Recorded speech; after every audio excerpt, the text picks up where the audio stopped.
Let's talk about the Bible, starting with the woman with only a little jar of oil left for her and her son. Let's talk about it.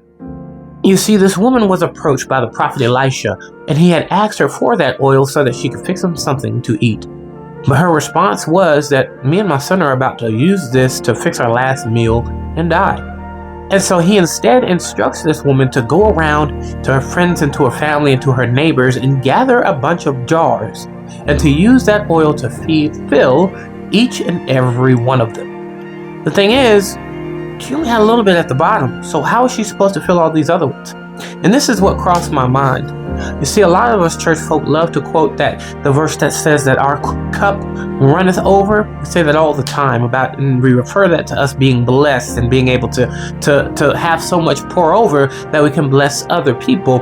But what's interesting is that this woman didn't have a full jar in order to pour into several other jars to make sure that her and her family were cared for and provided for. Now, there's two lessons that I learned out of that is that your cup doesn't have to be full and overflowing in order for you to be a blessing and for your family to be kept and blessed. What you have is enough. The other thing that I got out of that was that what you have in the bottom of your jar will be more valuable than that which you borrow. You see, the Bible talks a lot about us not being the borrower but the lender, not being the person that's in debt, but being set free from debt. In this situation, you have a person that's borrowing from other people their jars, which is like, when you think about it, how do I pay that back? How do I recompense that back to them? Because that belongs to them.